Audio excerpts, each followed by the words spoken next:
112페이지 제2절 선민의 열조와의 언약.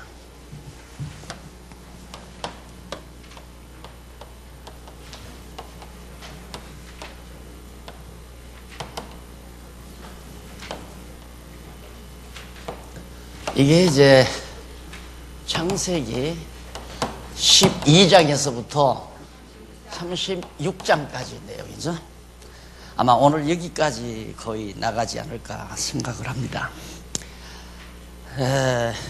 그동안 우리가 공부한 거 잠깐 기억을 되살려야 이어지겠죠. 지금 인류의 시조와의 언약, 인류의 시조와의 언약, 선민의 열조와의 언약. 제1절은 인류의 시조와의 언약인데, 인류의 시조는 아담이 있고 그 다음 노아가 있다고 그랬죠. 노아.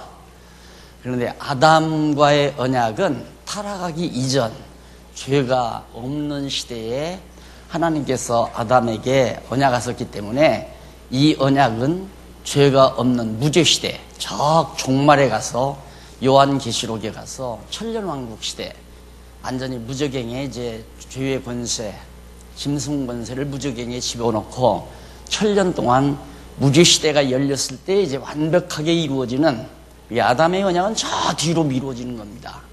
그러나 노아의 언약은 타락한 이후에 아담의 언약을 실현해 주신다는 보증으로, 아담이 타락했지만 하나님께서 아담에게 언약한 언약은 여전히 유효하다. 그 유효하게 하시려면 아담의 후손이 남아있어야 되잖아요. 그래서 아담의 후손을 보호하기 위해서 노아 홍수 때 모든 인류가 다 물에 잠겨 죽어져 가지만 노아 가정 하나만은 하나님께서 은혜를 입혀 방주를 통해 구원해 놓죠. 그것이 바로 아담과의 언약은 유효하다. 효력이 그냥 있다. 타락했지만 아담과의 언약은 그대로 이루어준다. 언제? 둘째 아담 예수 그리스도를 통해서 이루어준다. 그것을 하나님께서 보증해 줄 뿐만 아니라 그렇게 하기 위해서는 아담의 자손이 살아남아야 되잖아요. 죄진대로라면 노아 가정도 다 망해야 돼요. 물속에 다 잠겨야 되는데 전부 물심판으로 멸망을 받지만 아담과의 언약을 이루어 주시려고 그 자손인 노아를, 그 자손 중에도 가인의 후손이 아니라 셋의 후손입니다. 이 노아는. 그러니까 하나님이 제물을 받아주신 셋의 후손 중에 노아 가정을 하나 은혜를 입혀 살려두시고 나머지 인간들은 다 멸했단 말입니다. 그래서 노아에게도 똑같이 3대 언약, 이 3대 언약을 해주죠. 그러니까 자손 번창, 땅 정복, 그리고 많은 민족을 이루어 다스리라. 이 언약이 지금도 이루어져 가고 있는 겁니다. 그러니까 이 노아의 언약은 인류 문화사를 통해서 계속해서 지금 이루어져 가고 있는 거예요. 그러니까 노아의 언약과 그 성취 내용을 성경으로 기록을 한다면 이 방도 모자란단 말입니다. 하늘까지 쌓아도 너무 많으니까 내용이. 그래서 하나님께서는 노아의 언약은 전 인류 일반 역사를 통하여 지금도 아프리카에서도 이루어지고 아메리카에서도 이루어지고 아시아에서도 이루어지고, 왜? 셈, 함, 야베스의 후손이 전 세계 땅끝까지 퍼져가지고 번창해서 나라들을 이루어 다스리고 살잖아요. 지금 사는 모든 인류가 다 노아의 후손들이란 말입니다. 제2의 인류의 시조인 노아의 후손. 그래서 노아의 언약이 이루어진 것을 연구하려면, 그러니까 이런 걸 연구해야 돼요. 만약에 하려면은 노아의 후손들이 어떻게 세상, 이 지구상에 이렇게 어떻게 퍼져나가서 어떻게 나라를 이루어서 지금 살고 있는가. 이 문화사 연구가들이 바로 그런 거 아니겠어요? 그런데 내가 그것까지 할 수 있는 시간 여유도 없거니와 전문 지식도 없고, 그러니까 노아의 후손들에게 노아에게 언약한 말씀이 이루어지는 내용은 인류 문화사를 통해서 우리가 찾아볼 수가 있다. 지금도 현재 이루어지고 있는 거니까. 생육하고 번성하는 게 다 노아의 자손들이 생육하고 번성하는 거란 말입니다. 그러니까 그것만 봐도 하나님께서 노아에게 언약하신 내용이 이렇게 이루어지는 걸 보니까 하나님이 살아계시구나, 이거 알 수가 있는 거죠. 그 다음에 이제 이게 아브라함이 이제 이게 여기도 역시 3대 언약 아니에요. 그러니까 여기 꼭 기억하세요. 노아의 언약이 이루어진 내용을 성경으로 기록하자면 우리 성경 공부 다 못하고 죽어요. 그러니까 하나님께서 국부적으로 축소를 해요. 언약대로 이루시는 하나님을 알게 하기 위해서는 노아의 자손 중에 함의 아들도 아니고 야벳의 아들도 아니고 노아의 아들 중에 셈의 후손 중에서 아브라함을 하나 선택해요. 그리고 우리 족속이죠. 우리 족속. 우리가 셈의 자손이니까 거기서 아브라함을 하나 선택해서 가나안 땅이라고 하는 조그만 땅, 여기는 노아는 전 지구 땅 전체 5대양 6대주를 다 언약하신 거지만은 아브라함에게는 가나안 땅, 그 약속의 땅을 정복해서 거기서 나라 세워서 다스리게 해준다. 이것은 예수님 오시기 전에 다 아브라함의 언약은 이루어져요. 이거 기억하세요. 자꾸 헷갈리더라고요. 아는 분들이 아브라함의 언약은 예수님 오시기 전에 다 이루어진다. 그러나 노아의 언약은 이 세상 끝날 때가야 이루어진다. 아담의 언약은 예수님께서 마지막 오셔서 무저갱에 짐승문세를 집어넣고 천년왕국 무죄시대를 열어가실 때 그때 아담의 언약은 완벽하게 다 이루어진다. 이해가 가시죠? 아담의 언약은 천년왕국 때, 노아의 언약은 세상 끝날까지, 아브라함의 언약은 예수님 오시기 이전, 다윗 왕가가 통치하면서 예수 그리스도가 오심으로 아브라함의 언약은 완전히 모형적으로, 그림자적으로, 예표적으로 이루어진 것이다. 그래서 성경이 이렇게 조그맣게 된 거예요. 아브라함과의 언약을 이루어 주시는 섭리만을 기록하다 보니까 성경이 요만하게 된 거란 말입니다. 아시겠죠, 이제? 그래서 성경만 알면 노아 언약이 이루어지는 역사 섭리도 우리가 역사의 시각이 열리잖아요. 다시 말해서 역사관이 열린다 이 말입니다.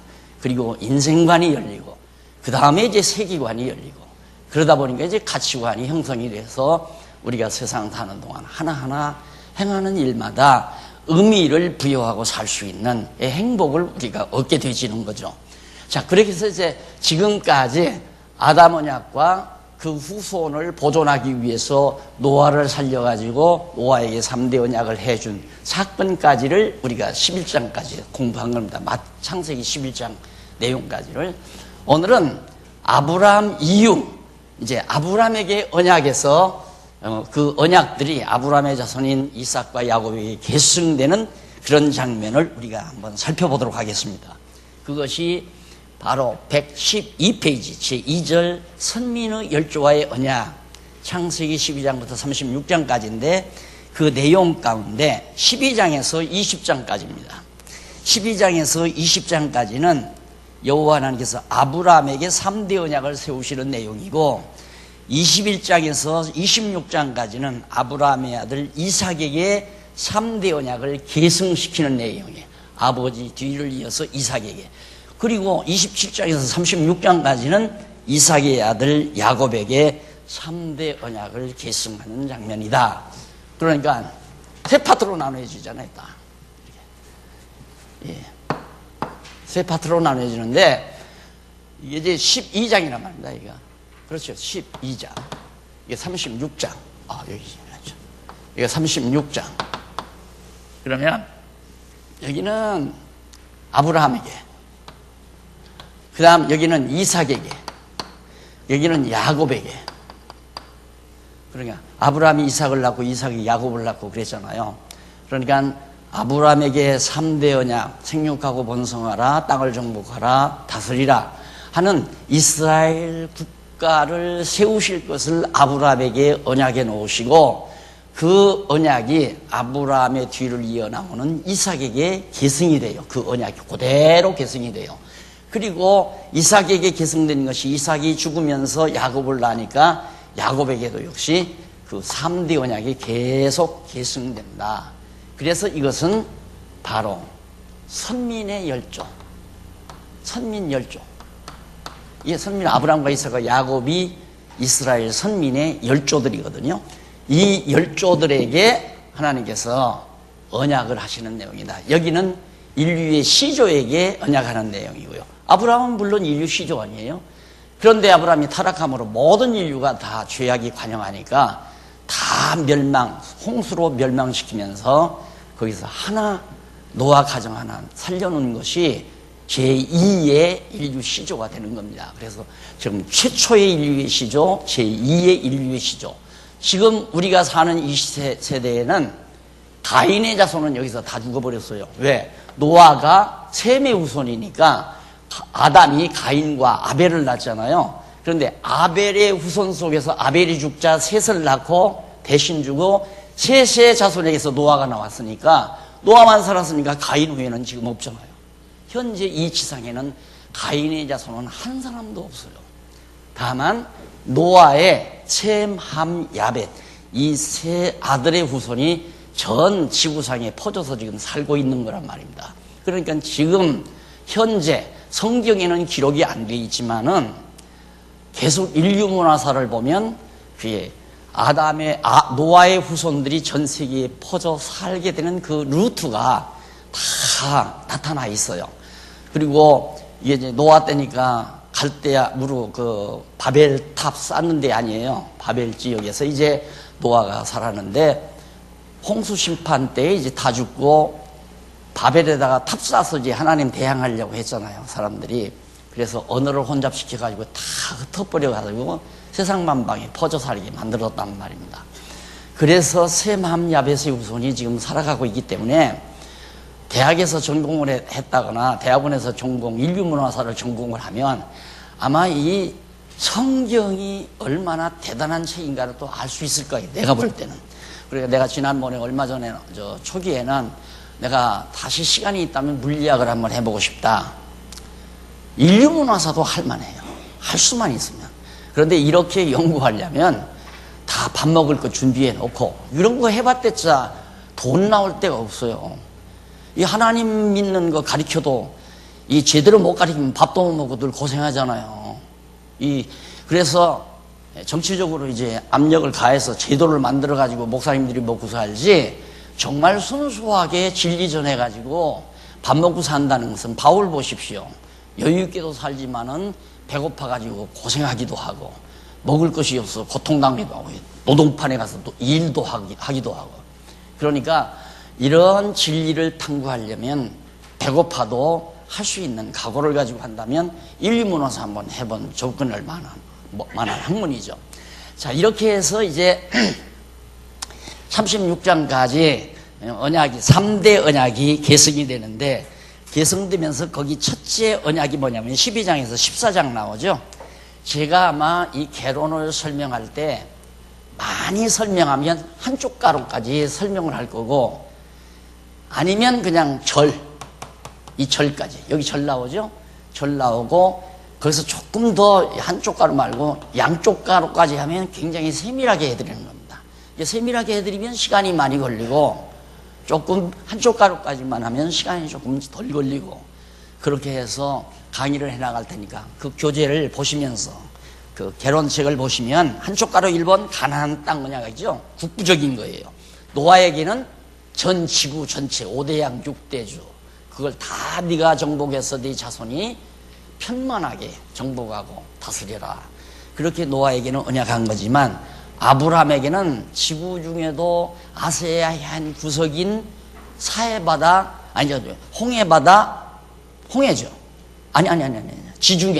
지중해 동쪽 연안에 있는 자그마한 땅 덩어리 하나 그것을 하나님께서 약속을 해요. 이걸 네가 차지하고 살아라. 그러면 보세요.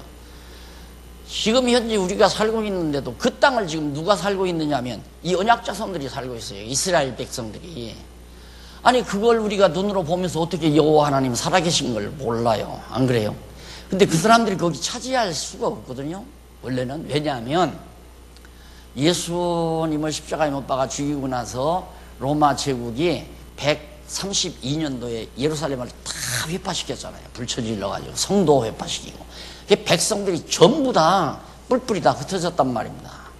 그리고 다 잡아가고 수용소에다 가두고, 그래서 막 땅속 질식사, 땅속 불에다가 집어넣고 몇십만 명씩 질식사를 시켜버리고, 그러면서 2000년 세월을 살아왔는데, 그동안 누가 그러면 그 땅을, 여기 가나안 땅을 누가 정복했는가? 블레셋이죠, 블레셋. 피에로라고 나오거든요. 여러분 신문에는 얘기를 나오잖아요. 이 갈릴리 호수인데 이게 요단강이고, 그러면 홍해바다가 이렇게 돼 있잖아요.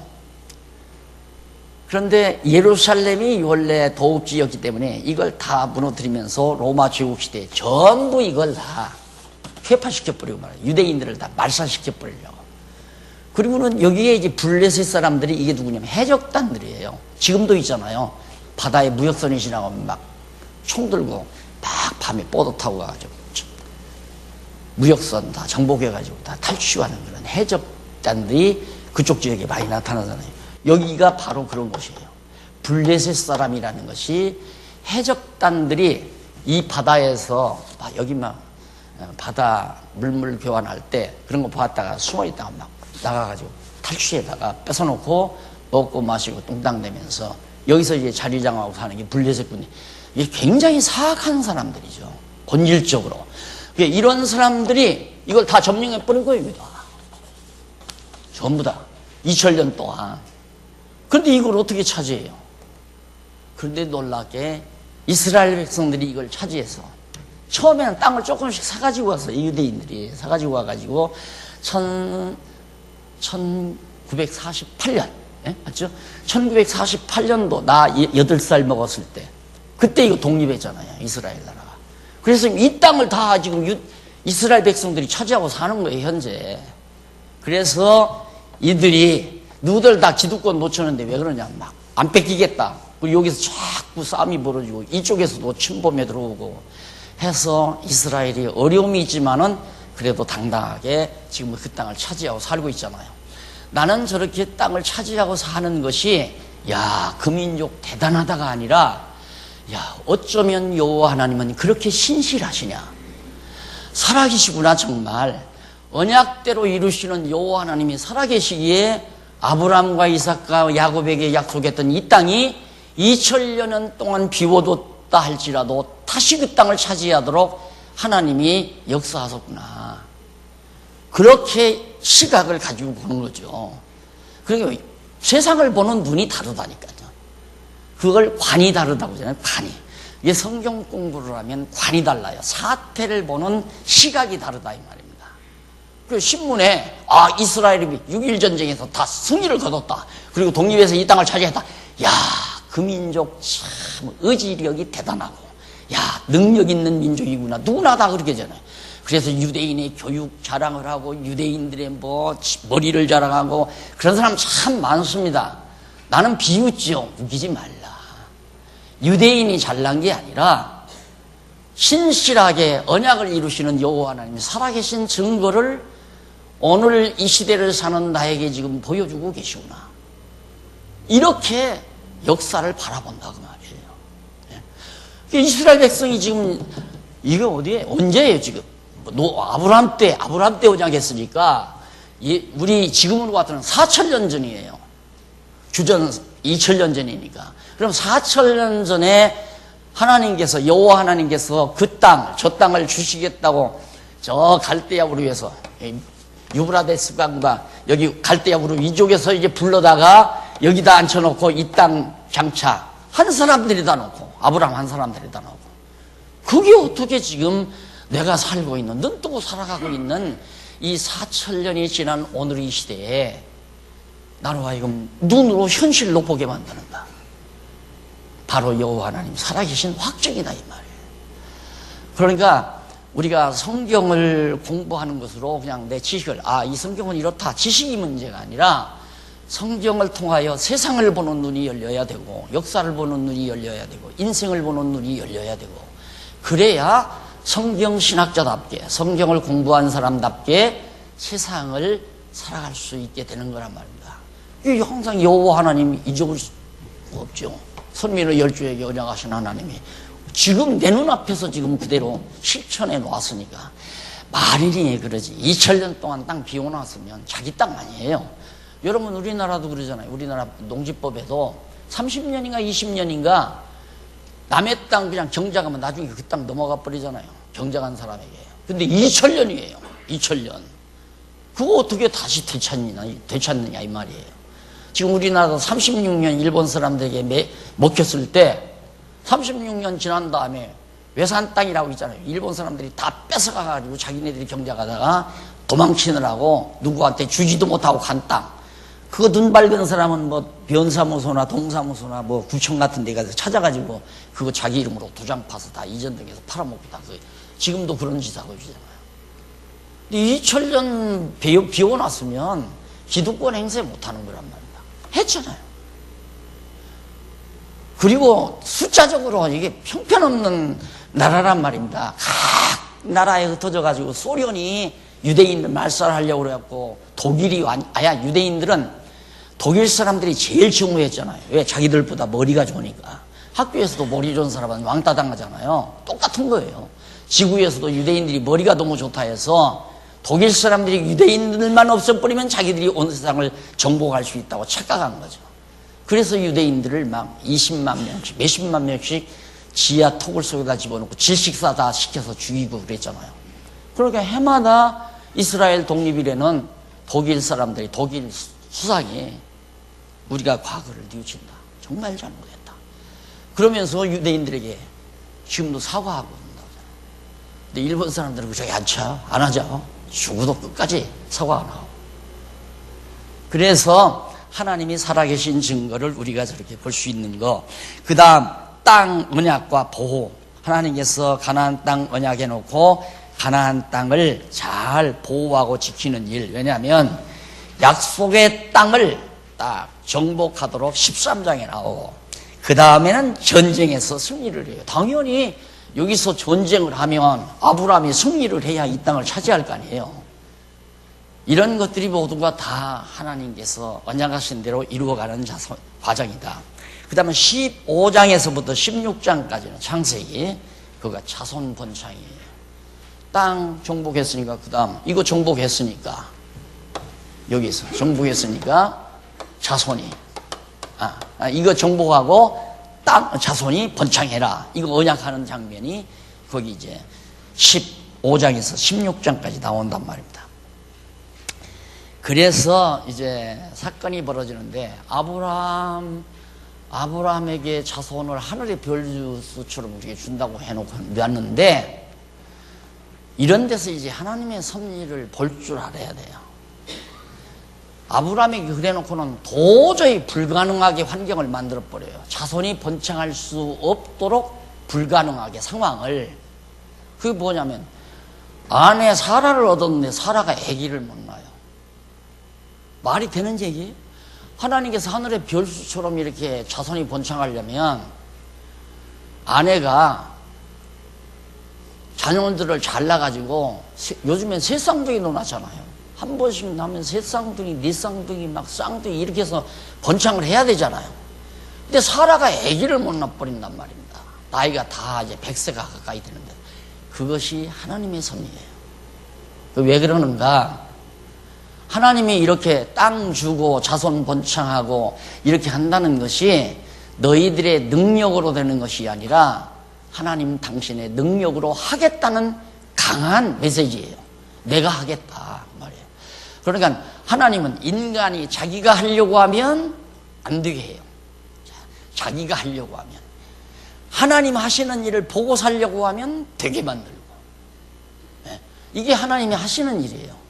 그래서 제가 하나님 나 이제부터는 나 이제 다 글도 다 거의 썼으니까 하나님 하시는 일 보고 살고 싶습니다는 말은 물론 과거도 하나님 하시는 일을 보며 살았지만 이제는 나이가 들었으니까 활동보다는 하나님이 일을 어떻게 해가시나 그거 좀 살펴보면서 예를 들면 이스라엘 백성들이 이 땅 점령하고 독립하는 이것을 보면 하나님 하시는 일 아니에요?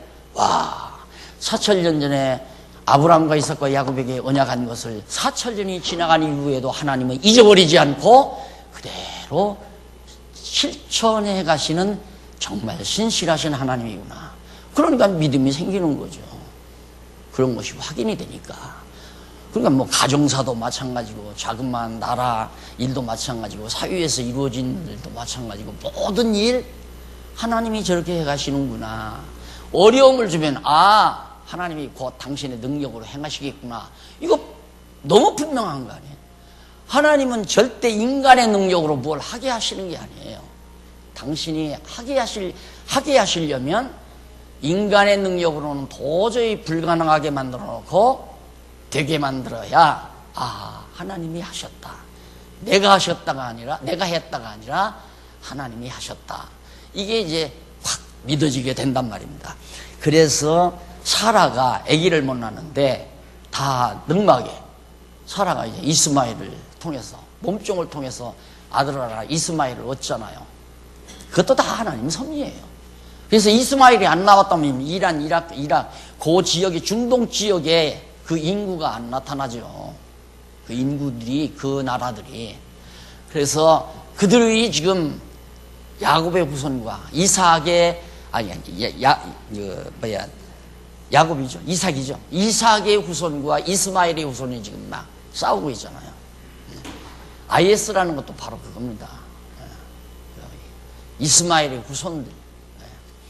그래서 결국 오늘날 그 후손들이 있는 걸 보아도 아브라함이 하나님께서 그렇게 하시더니만 야곱의 후손은 이렇게 조그맣게 안 되고 아주 땅도 좋은 땅이 아니에요. 비옥한 땅이.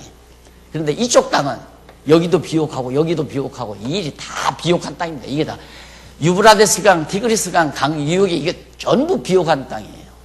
이 비옥한 땅에다가 첩의 아들, 몸종 하갈의 아들로 태어난 이스마엘의 후손이 거기를 차지하고. 근데 이게 얼마나 황금 땅입니까?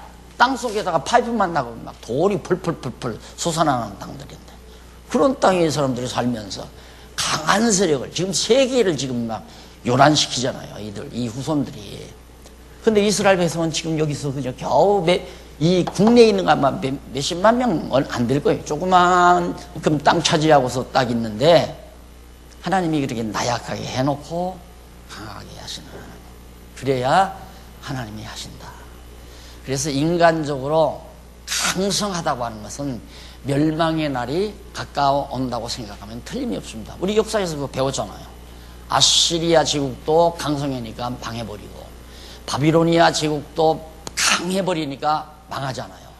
파사도 마찬가지고 헬라도 마찬가지고 로마 제국도 온 세계를 그냥 다 걷어잡을 듯이 난리치더니만 망해버리고 말하잖아요.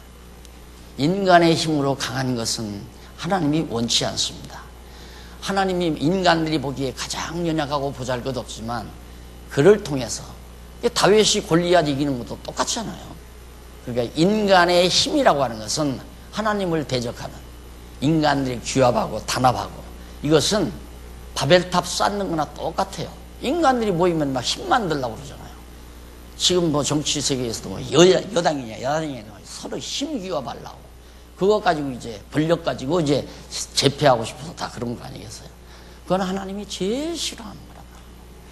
그래서 사람 보기에 나약한 것 같지만은 약한 자를 들어서 강한 자를 부끄럽게 하시는 하나님의 능력을 보이기 위한 섭리가 저런 과정에서도 다 나타나는 거죠. 그 다음에 이제 넘어가서 15장에서부터 16장까지가 아까 자손 본창이라고 그랬죠. 그 다음에 17장에서 20장까지 하단에 나옵니다. 115페이지 하단 한쪽 가로 3번.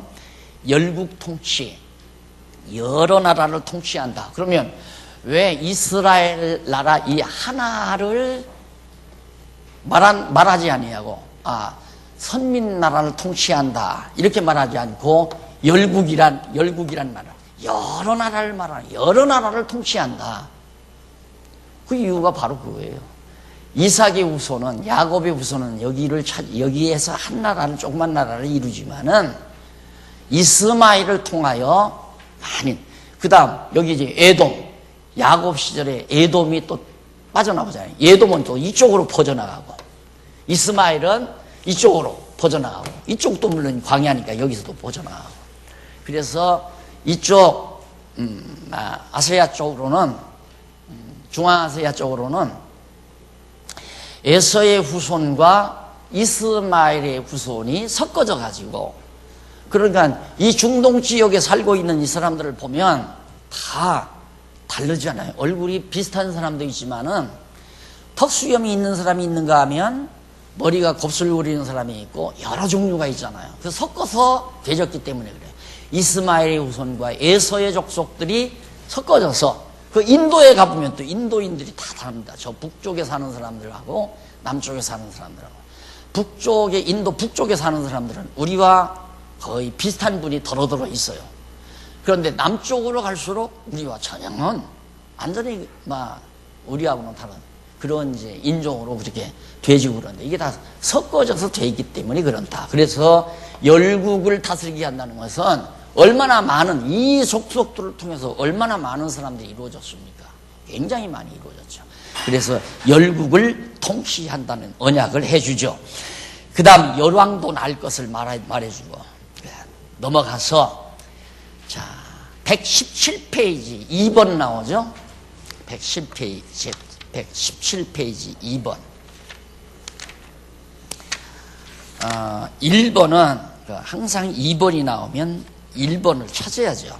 1번은 112페이지 하단에 나오죠. 아브라함과의 언약이라는 말이 나와요. 1절이니까 1, 아브라함과의 언약. 그 다음 2번은 이삭의 언약 계승.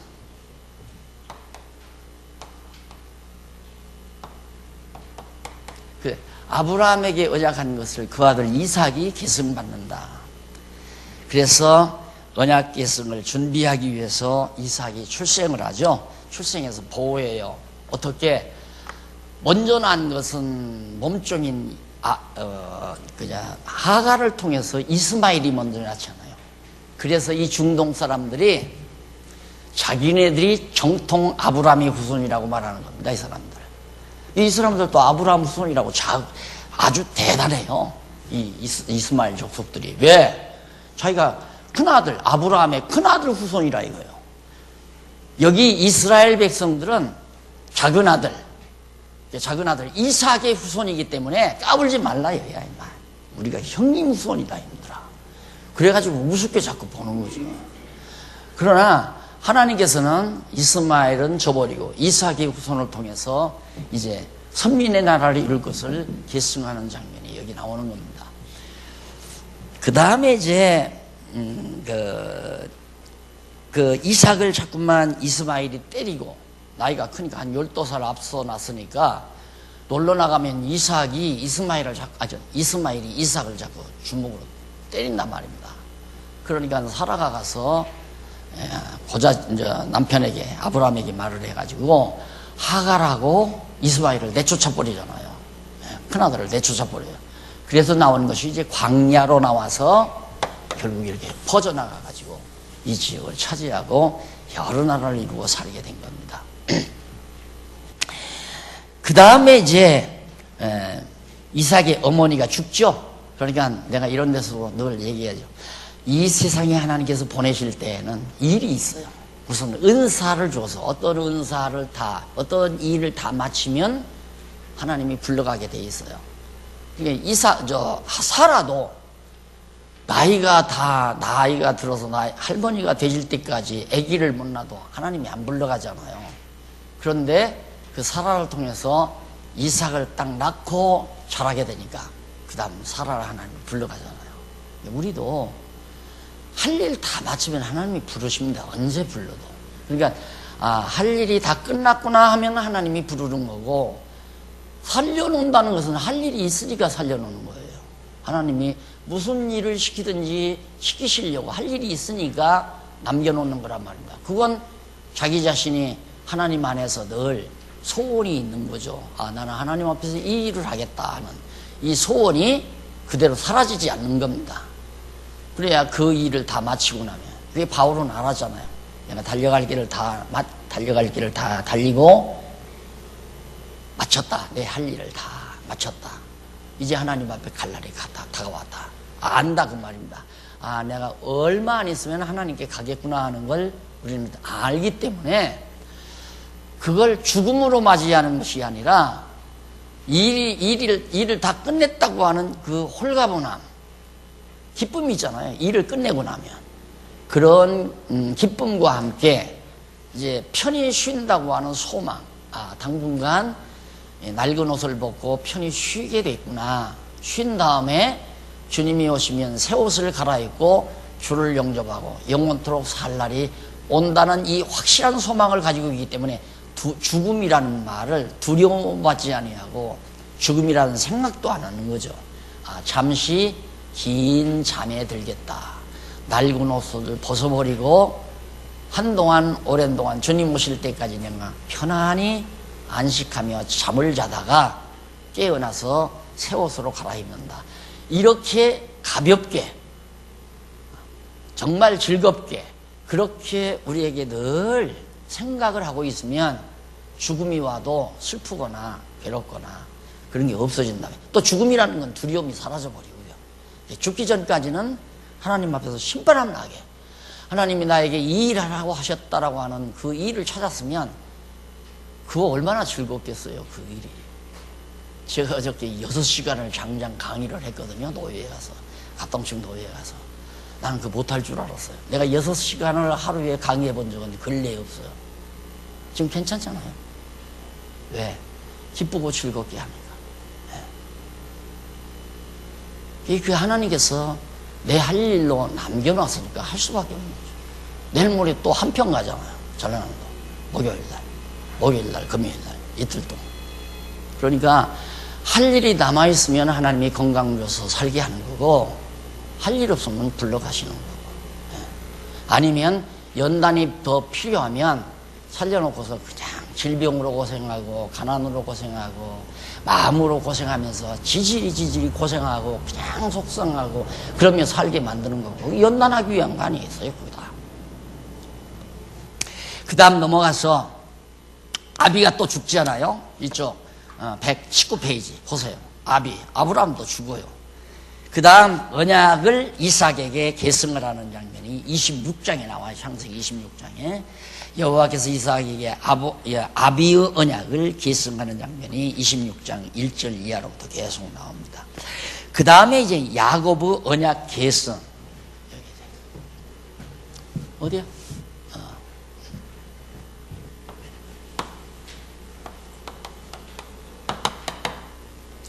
이렇게 성경이 아주 쉽단 말입니다. 그런데 우리들이 너무 과거에 성경을 단편적으로 예를 들어서 다 야곱의 축복 하고 설교 듣고 살았잖아요. 우리 한국교회 성도들이. 그러니까 성경을 조각 다 그렇게 쪼각내 가지고 다 늘어놓은 거예요. 그러니까 성경 하기만 해도 머리가 복잡한 거라. 아이고 복잡해. 성경 그 말만 해도. 그런데 그게 아니라니까요.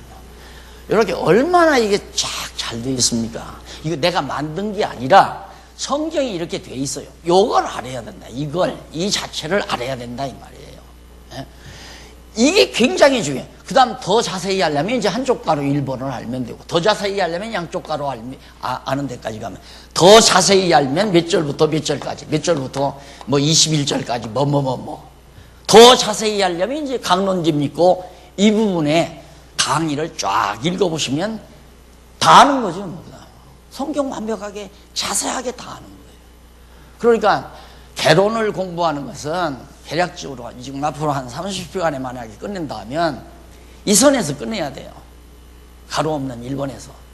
그 다음 한 40시간 간다면 한쪽 가로까지 50시간 60시간 가려면 여기 양쪽 가로까지 60시간 가지고도 안 돼요.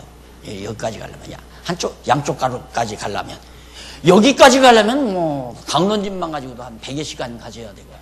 그럼 이걸 보고 이 내용이 구체적으로 뭔가를 강론집에서 하려면은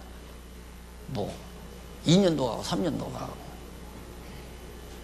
그러니까 지금 그동안 우리가 강론집을 가지고 창세기부터 계시록까지 다 했잖아요. 했기 때문에 그걸 다시 한번 종합적으로 딱 정리하기 위해서 여러분들이 개론을 좀 다시 했으면 좋겠다 해서 시작한 거기 때문에 이제 요것만 알아도 맞다. 아, 그렇구나. 맞아. 아, 이삭의 언약 계승할 때 이때 하갈이 나타나서 낳고 그래서 뭐 이삭하고 하갈하고 싸워서 쫓겨나고 다 기억나잖아요. 야곱이 언약을 계승했다. 야곱이 언약 계승했는데 야곱이 에서와 야곱이 낳는데 그냥 에서는 하나님께서 미워하고 뱃속에서부터 야곱은 하나님이 뱃속에서부터 사랑해가지고 했는데 아버지가 이삭이 뭣도 모르고 눈이 멀어가지고 눈이 어두워가지고 아들에게 복 빈다고 에서더러 네가 와라. 너 양 잡아 짐승 잡아서 음식 해가지고 오라. 내가 복을 빌마.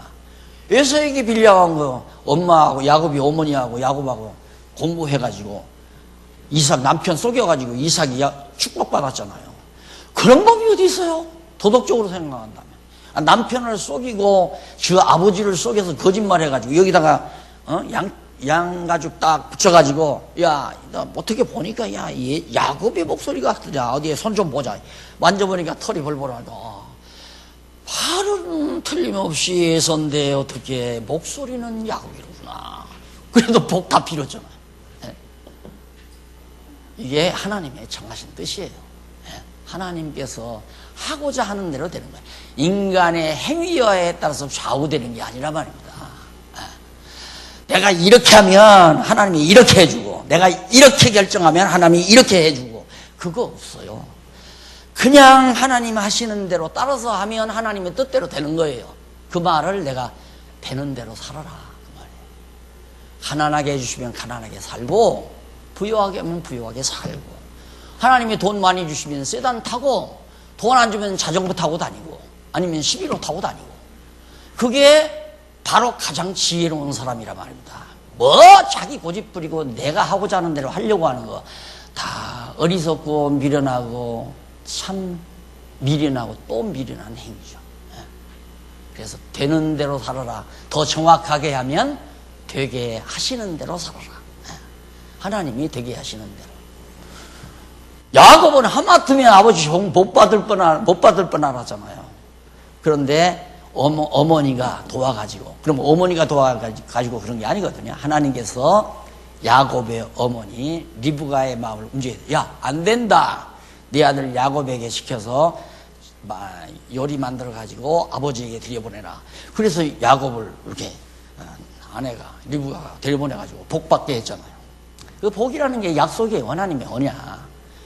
그런데 그걸 듣고 예수가 막 죽이려고 달려들잖아요. 야곱이 도망갔단 말입니다. 하란으로 외삼촌 집으로 도망갔어요. 저 북쪽에. 근데 외삼촌 사기꾼을 만난 거예요. 외삼촌이 사기를 친다고요. 이쁜 딸이 둘째 딸이 하나 있는데 그 딸의 이 바보가 야곱이 반해가지고 처음에 7년 동안은 열심히 일을 했어요.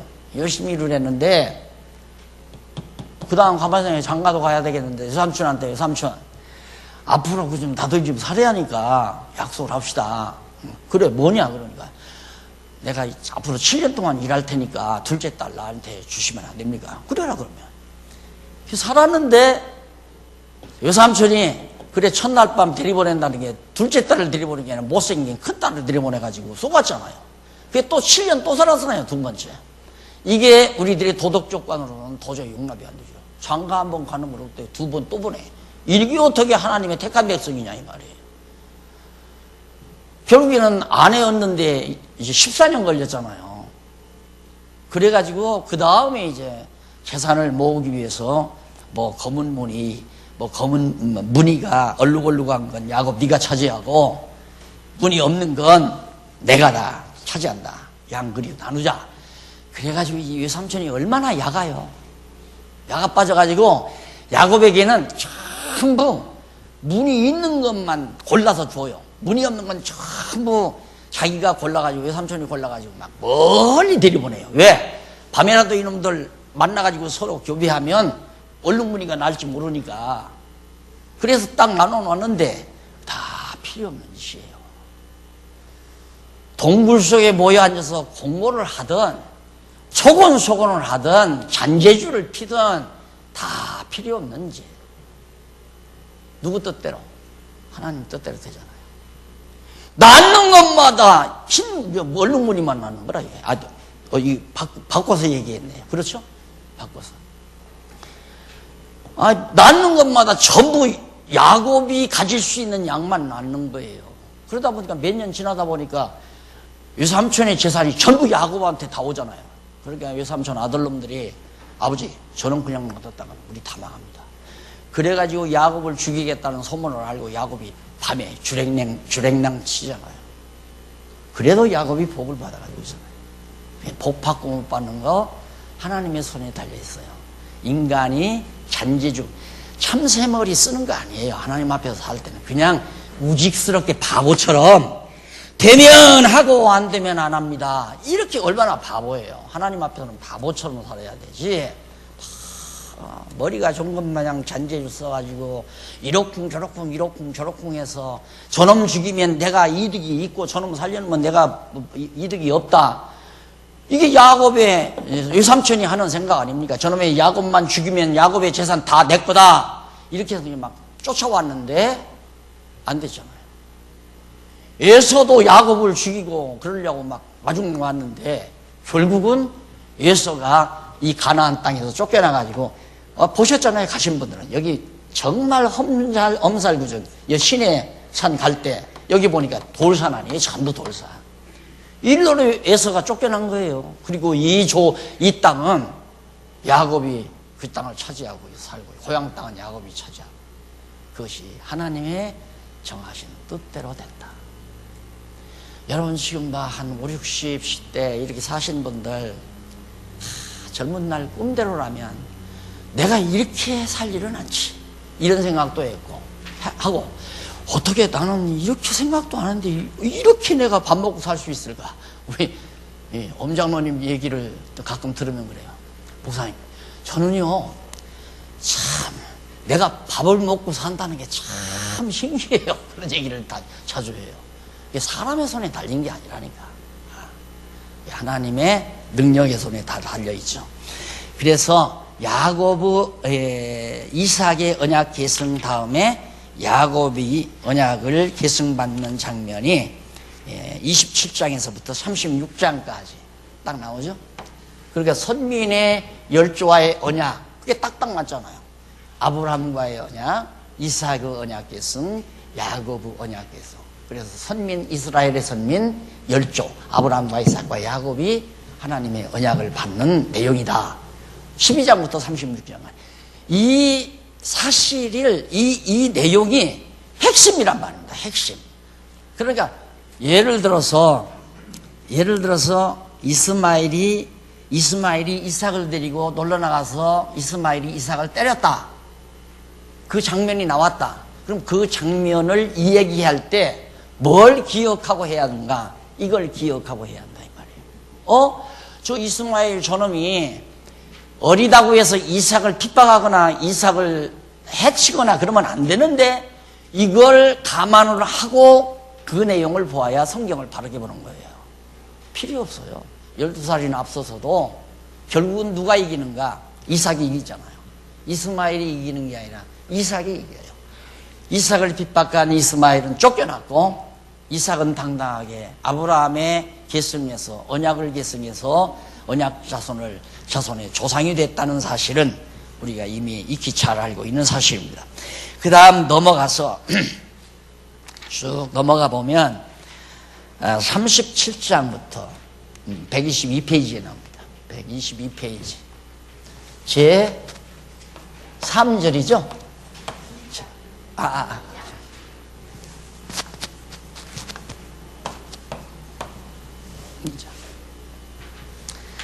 이게 성경을 1절이니 1장이니 그다음 항, 목 이런 것들이 성경을 바르게 보아나가는 바로 척도예요. 그 척도. 그러니까 그 척도가 뭐냐면 또 한 번 강조해 드릴게요. 몇 절로 몇 절까지 그 나누잖아요. 그것을 바르게 보려면 양쪽 가로로 올라가야 돼요. 그 양쪽 가로를 바르게 보려면 한쪽 가로로 올라가야 돼요.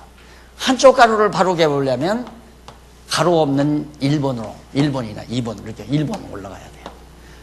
여기를 또 바르게 보려면 절로 올라가야 되고 절에서 바로 보려면 장으로 올라가야 되고 장에서 바로 보려면 편으로 가야 되고 편에서 바로 보려면 권으로 올라가야 되고 번을 바로 구해보려면 성경 최초의 성경의 주제가 뭔가 그걸 제가 말씀드렸죠. 여호와 계시 성경신학, 여호와 계시 중심, 여호와 하나님을 계시하시는 것이 성경이다. 그러니까 어떤 장면도, 그러니까 이스마엘이 이삭을 핍박하는 장면도 결국은 누구를? 여호와 하나님 계시하려고 한다. 그러니까 4,000년이 지나서 이스라엘 민족들이 와서 독립하고 사는 이 사건도 결국 뭐? 여호와 살아계시다는 걸 우리에게 강하게 메시지를 주는 내용이다 그 말이에요. 성경도 어디든지 마찬가지입니다. 66권 아무리 작은 일들이라 할지라도, 작은 내용이라 할지라도 이것이 성경을 구조적으로 보는 것이고 통일성 있게 논리적으로 보는 것이다. 나는 이거 책으로 써놨기 때문에 다 그렇게 알고 있는 줄 알았어요. 우리 성도들이 모두가 다. 그런데 그거 아니었더라고요. 그래서 내가 굉장히 허탈했어요. 아니 내가 꼬박꼬박 이렇게 다 써드렸으면 당연히 이렇게 아는 줄 알았죠. 당연하게. 근데 그렇게 아는 사람이 거의 없더라고요. 거의. 엊그저께 어느 분이 그래요. 목사님, 이제야 성경이 보입니다 그러더라고요. 이제야 성경이. 큰일 났구나. 큰일 났어. 이제야 성경이 보이면 어떻게 해. 성경만 한다고 성경이 아니에요. 그러니까 이제 제가 말씀드린 거 꼭 공부하는 방법입니다. 이걸 더 자세하게 몇 절에서 몇 절까지의 내용을 더 자세하게 하려면 강론을 안 보면 안 돼요.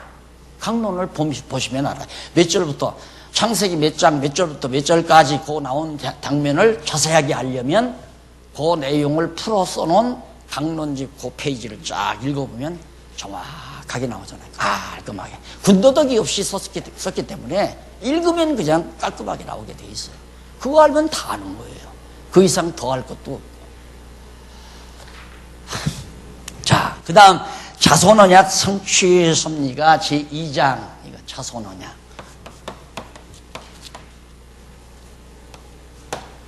성취 섭리. 역사 섭리니까 자손, 하나님이 자손 언약을 해주시고 그 언약대로 자손을 번창시키시는 하나님의 역사 섭리다 이 말이에요. 그러니까 아들 낳고 딸 낳고 자녀를 둘 낳고 셋 낳고 사람 마음대로 안 되는 거예요. 하나님께서 생육하고 번성하게 해서 다 이루어 가시는 거기 때문에. 그래서 여기 보면 이제 아브라함에게 3대 언약을 3가지 언약, 자손, 땅, 통치 준다고 했잖아요. 그러니까 첫째로 이제 자손 언약을 하나님께서 약속대로, 언약대로. 그러니까 하나님의 언약은 하나님이 약속하시고 하나님이 이루시는 것이다. 그러나 인간과 인간끼리의 약속은 상대적인 약속이죠. 내가 친구하고 약속을 했다. 내일 12시에 어느 커피숍에서 만나서 커피 한잔 하자. 약속을 했어요. 그러면 나 혼자 지켜서는 안 돼요. 둘이 같이 약속을 지켜야, 그 언약을 지켜야 이루어지죠. 그런데 하나님의 언약은 인간이 거기에 순응하고 안 순응하고 아무 관계가 없는 거예요. 하나님이 언약해놓고 하나님이 일방적으로 그냥 다 이루어버리는 거니까. 그래서 절대자의 언약이라고 그렇게 이해를 하시면 됩니다. 이렇게 쉬운 걸 아직도 하나님이 하시지만은 그래도 인간이 뭐 어떻게 해야 한다고 그렇게 말한다는 건 성경신학에서 멀어도 한참 먼 거죠. 옛날 성경신학 모를 때 다 그렇게 한 거 아니에요. 하나님이 하시지만 인간이 할 일은 인간이 해야 한다. 그렇게 다 알고 살았단 말입니다. 우리가 과거 성경신학 몰랐을 때는. 그러니까 성경신학에서 멀어도 이리백리 먼 것이 아니라 수천리 수만리 멀어져 간 거예요. 벌써 하나님이 다 하신다 해도 인간이 할 몫이 남아있다. 이 말이 되는 얘기냐. 하나님의 언약은 하나님이 단독적으로 하시고 단독적으로 성취하시죠. 그것이 언약 자손의 번창 내용이 37장에서부터 출애굽기 18장까지, 창세기 18장에서 출애굽기 37장에서부터 출애굽기 18장 39장?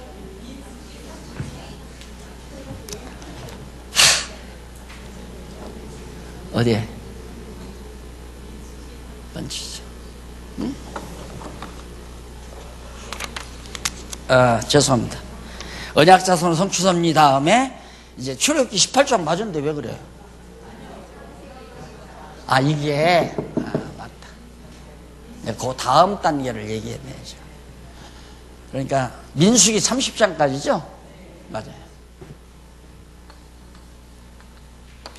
창세기 37장에서부터 민수기 30장까지가 자손 언약 성취 섭리 내용이에요. 그 내용 가운데 이제 장 했으니까 절로 와야 되잖아요. 당연히. 그러니까 이 장 내용이 너무 많잖아요. 37장에서부터 민수기 30장까지라면 너무 분량이 많단 말입니다. 창세기 일부 남았지, 출애굽기, 레위기, 민수기 30장이 굉장히 많잖아요. 이 많은 걸 한꺼번에 우리가 다 이해하기가 어렵기 때문에 그래서 제가 그걸 이렇게 분해를 해드리는 거예요. 요 많은 분량을 거기에 맞게 딱딱 분해를 해서, 그러니까 고구마를 이만한 것을 그냥 갖다 놓으면 먹기가 힘들잖아요. 이게 다 칼로 잘라서 따박따박 입에다 넣고 먹을 수 있도록 그렇게 자르는 것처럼 그렇게 해드린 거란 말이에요. 그것이 바로 장 밑에 절을 만드는 거란 말입니다. 그래서 제1절 그 제1절이 뭐냐면 언약자손의 번창입니다. 언약자손의 번창. 자, 그것이 이제 창세기 37장에서부터 출애굽기 18장까지. 자, 여기는 민수기 30장까지인데 중간에 잘랐잖아요. 너무 크니까 잘랐다요. 그러면 이것도 너무 많잖아요. 창세기 37장에서 출애굽기 18장까지가 또 많단 말입니다. 그래서 그것도 공부하시는 분들이 편리하게, 이해하기 좋게 또 나눠놓은 거예요. 그게 바로 가로 없는 1번 이렇게 되는 겁니다. 자, 그래서 꼭 공부를 하실 때 이 개론책을 보시면서 개론책을 내가 만들었다고 생각하지 마세요. 박용익 건 그냥 보기가 싫다 이런 사람은 어쩔 수 없지만은 성경을 내가 알아야 되겠다고 할 때는 이거 참고하는 게 훨씬 빨라요. 너무너무 빠르죠. 어저께도 노예 목사님들이, 합동층 노예 목사님들이 강의 6시간 듣고 나서는 성경이 이렇게 쉬우냐 이거예요. 너무너무 쉽고 너무너무 분명하다고. 그게 또 공부하겠다고 지금 난리들 치잖아요. 그래 30장까지 18장까지 출애굽기 18장까지인데 그 가운데 자손의 보호와 형통 37장에서 50장 이거 이제 자손의 보호와 형통 이게 나와요. 그게 이제 출애굽기 아니 창세기 37장에서부터 50장 맞죠? 네. 자, 이게 의미분석이라 이 말입니다. 의미분석은 자손의 보호와 형통이에요. 근데 의미분석이 아닌 이것은 뭐냐면 요셉의 생애와 애굽에서의 순환, 애굽에서의 생활 이렇게 이제 내용 분석을 하는 거죠. 그러나 의미 분석을 해보니까 요셉이 무엇 때문에 애굽으로 가며 팔려가며 애굽에 가서 총리가 되는 이유가 뭔가, 왜 그러는가, 그 왜를 말하는 것이 바로 이거예요. 내용을 말하면 요셉의 애굽에서의 성공, 요셉의 생애 이렇게 보면 내용문해가 돼요. 요셉이 팔려가가지고 애굽에 가서 왕 되는 거 아니에요. 총리가 되는 거 아니에요. 그럼 요셉의 생애만 맞죠. 그러니까 지금까지 성경학자들이 내용 분해를 통해서 성경을 연구했어요. 그러니까 보이나? 복잡하기만 하고. 아니 내 아들이 애굽에 가서 총리가 됐다면 참 재밌는 일이지만 요셉이 애굽에 가서 총리가 된 걸 내가 공부해서 뭐 하느냐 이거죠. 안 그래요? 내가 배울 필요가 뭐고. 그냥 옛날 얘기로 재밌게 얘기를 해주면 그냥 재미로 옛날 얘기 듣듯이 듣는 건 모르지만은 왜 무엇 때문에 요셉이 형제들에게 미움을 받아 팔려가가지고 애굽에 가서 총리가 됐나? 왜? 이유, 목적 아니에요. 이 목적을 살피는 것을 의미라고 그래요. 의미. 무슨 의미로 애굽에 가서 총리된 요셉의 이야기가 성경에 기록됐는가? 하나님께서 기록하게 했는가? 그걸 찾는 게 의미 분석이란 말입니다. 그러니까 의미 분석해놓은 이 제목만 보아도 그냥 성경 다 알잖아요. 제목만 보아도.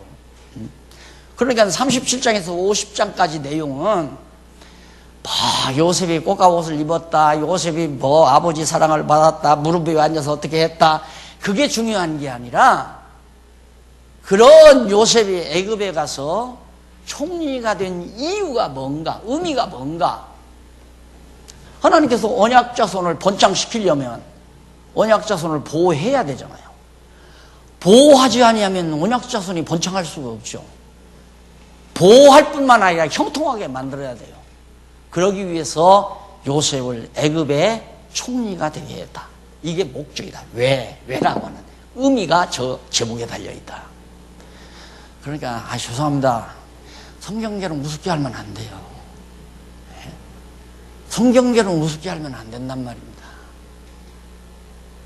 아무나 할 수 있는 거라고 해도 안 되고 성령 감동 없이는 불가능한 얘기예요. 이거 도저히 찾을 수 없는 얘기예요. 2000년 교회사에서 아무도 못 찾았잖아요. 이번에 입증 또 받았잖아요. 김기용 목사님 미국에 가서 학자들 많이 모여놓고 히트 추고 왔잖아요. 그런데 우리 조발 이 안에 있는 우리들이 이 교재를 물론 내가 써서 섭섭한 게 아니라 보아를 모르면 답답하죠. 내가 썼기 때문에 그동안 강요를 내가 못했는데 그 강요를 안 하다 보니까 그냥 아무것도 아닌 줄로 대부분 알더라고요. 이제는 나를 욕하든 말든 지책, 자화자찬한다 하든 말든 할 얘기 하려고 그래요. 안 하니까 모르니까. 이게 어떻게 언약자손의 보호와 형통이냐 이 말이에요. 창세기 37장에서 37절로부터 37장에서부터 50장까지가 이 요셉이 팔려가서 애굽에 가서 총리가 되는 일인데 이게 그렇게 쉽게 찾아요. 왜 어떻게 찾아지는가? 창세기 1장부터 찾아져야 그게 찾아져요. 저 의미가. 이거 창세기 1장부터 쭉 하나님이 언약하시고 아담에게 하고 아브라함에게 하고 선민의 12에게 해서 이렇게 했는데 야곱이 12아들 가운데 요셉이 나왔다. 그러면 야곱이 이제 언약자손을 성취시키기 위해서 하나님께서 자손 언약을 성취하기 위해서 하나님께서는 언약자손으로 하여금 번창케 해야 되는데 번창케 하기 위해서는 먼저 요셉을 애굽으로 보내서 총리가 되게 합니다. 이게 흐름 속에서 이게 보여야 이 의미가 나오지. 이것만 있고 어떻게 이 의미를 찾아내느냐 이 말이에요. 그러니까 엊그저께 처음에 공부하신 목사님 나한테 전화해요. 목사님 이제 좀 보이는 것 같아요. 지금 2년 동안 죽자 사자 막 공부만 하는 양반인데 이제야 보인대요. 그러니 얼마나 저는 답답하겠어요. 나는 금방 그때 공부할 때 다 본 줄 알았어요. 그러니까 의미 분석을 해서 의미를 찾아내는 것이 성경 해석의 기본이에요. 의미를 모르면 왜 요셉의 사건이 여기 들어가는가 알 수 없잖아요. 그러니까 기껏해야 이제 설교가들은 여러분 요셉은 하나님을 잘 경외했기 때문에 복받아서 애굽의 총리가 됐습니다. 여러분 어려운 일이 있어도 절대 여호와 하나님 잊어버리면 안 돼요. 그 교훈이다. 그게 설교라 그 말이에요. 설교. 우리들이 어떻게 해야 된다고 말하는 건 설교예요. 하나님이 어떻게 섭리해 간다고 하는 것은 강론이고 이 강론과 설교를 구분을 해야죠. 너무 시간 오버했네. 차 한잔 드시고 하십시오. 15분 후에 오세요. 20분에 들으십니다.